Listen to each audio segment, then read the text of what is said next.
ഏതാ അമ്മയുടെ ഫേവറേറ്റ് ഇപ്പൊ വായിച്ചത്?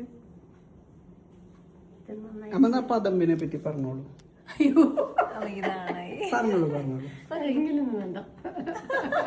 ഉപകാരപ്പെട്ടെ നമ്മുടെ സ്റ്റുഡൻസിനോട് പറയുന്ന പോലെ പറഞ്ഞാൽ മതി.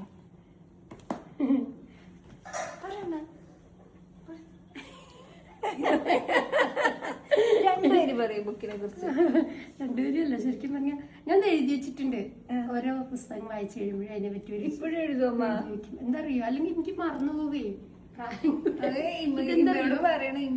ചെയ്യില്ല. ഇതെന്താ അറിയോ, നമുക്കറിയാം പഴയ കാലത്തെ മഹാഭാവങ്ങളുടെ ജീവിതമൊക്കെ നമുക്കറിയാം. പക്ഷെ അതൊക്കെ ഇങ്ങനെ ഹിസ്റ്ററി ആയിട്ട് നമ്മൾ കേട്ടിട്ടുണ്ടെന്നല്ലാതെ ഇത് ശരിക്കും പറഞ്ഞാൽ അതിങ്ങനെ ഒരു കഥയായിട്ട് ആ ചരിത്രം ഇങ്ങനെ കഥയായിട്ട് വിവരിച്ചിരിക്കുകയാണ്. അപ്പൊ നമ്മൾ അതിലൊരു ക്യാരക്ടർ ഇങ്ങനെ ആ ബുദ്ധിമുട്ടുകളൊക്കെ അനുഭവിച്ച് വളർന്നു വരുന്നതും എന്നിട്ടൊരു ഘട്ടം എത്തിയാല് അവനവന്റെ ആൾക്കാർ തന്നെ ചതിക്കണത്. അതൊക്കെ ഇങ്ങനെ ശരിക്കും അതാണ് ശരിക്കും ഏറ്റവും എനിക്ക് ഇതായി തോന്നിയത്. അയാൾ ഇങ്ങനെ പാവങ്ങൾക്ക് വേണ്ടിയിട്ട് അയാളുടെ കയ്യിൽ കുറെ പൈസ ഉണ്ടായപ്പോൾ പാവങ്ങൾക്ക് വേണ്ടി ഒരു സഹകരണ പ്രസ്ഥാനം തുടങ്ങി. അപ്പൊ അങ്ങനെ ആൾക്കാർ, നമ്മുടെ കൂടെയുള്ള ആൾക്കാർ ഇങ്ങനെ വളരെ കഷ്ടപ്പെട്ട് വളരെ കുറച്ച് കൂലി കിട്ടുന്നു എന്നൊക്കെ ആകുമ്പോൾ പദമ്പൊക്കെ വളരെ കുറവാണ്. അപ്പൊ എന്നാൽ അവരുടേതായിട്ടൊരു തുടങ്ങട്ടെ, എന്നിട്ട് അതിൽ നിന്നുള്ള വരുമാനം എല്ലാവർക്കും ഒരുപോലെ കിട്ടട്ടെ എന്നൊക്കെ കരുതി അങ്ങനെ ചെയ്തിട്ട് അത്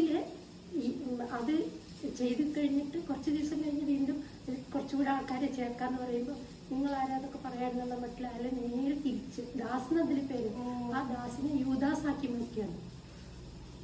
അതെനിക്ക് ശരിക്കും ചതിച്ചു. അതാണ് ഏറ്റവും വിഷമം തോന്നിയൊരു കാര്യം.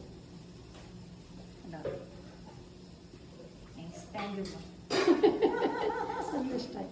ഇതാണെങ്കിലോ ഈ പുസ്തകം ഞാൻ ഇതിനു മുമ്പ് ഒരു വായിച്ചിട്ടുണ്ട്. ഭഗവാന്റെ മുഖത്തിൽ പറഞ്ഞ് ഈ രാജൻ കാക്കലാക്കിന്റെ ഞങ്ങൾക്ക് സ്കൂളിൽ പഠിപ്പിക്കാണ്ടായിരുന്ന ചെറിയൊരു ഭാഗം. അപ്പൊ അത് പറഞ്ഞെടുക്കാൻ കൂടുതൽ പഠിക്കാൻ വേണ്ടിയിട്ട് വായിക്കാൻ വേണ്ടിയിട്ട് ആ പുസ്തകം വായിച്ചു. ഭയങ്കര രസാ. ശരിക്കും ഇങ്ങനെ നമ്മൾ ഈഗർനെസ് നമുക്ക് ഇനി എന്താ ഉണ്ടാകുക എന്നിങ്ങനെ അവര് മല കയറി പോവുകയാണ്. അതേപോലെ ഈ പുസ്തകത്തിൽ പറഞ്ഞത് ഗുഹയിലേക്കാ ഇത് ഇരുന്ന അടുക്കളയിലൊക്കെ ഇങ്ങനെ പണിയൊക്കെ ഉണ്ടല്ലോ വെച്ചിട്ട് ഇടയ്ക്ക് ഓടി വരുന്നത്, അല്ലെങ്കിൽ ഇരുന്ന് വായിച്ചു പോകും. നല്ല രസാ. യാത്രാവിവരണ 70കളിലൊക്കെ ഹിമാലയം കയറാൻ പോയ ആളുടെ കഥ. അപ്പൊ ഒന്നും സൗകര്യങ്ങളില്ലല്ലോ.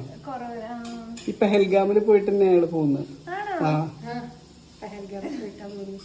എന്നിട്ട് കുറേ ദൂരം നടക്കാൻ. പക്ഷെ ഇപ്പൊ അമർനാഥിലേക്കൊക്കെ ഈ യാത്രയായിട്ട് വരുന്നില്ലേ, കാശി അമർനാഥൊക്കെ വരുന്നില്ലേ, അതവിടേക്ക് എങ്ങനെയാ ആൾക്കാർ ഈ ദുരിതമൊക്കെ കാണുമ്പോൾ ഇപ്പൊ എങ്ങനെയാ അങ്ങനെയൊക്കെ ആൾക്കാർ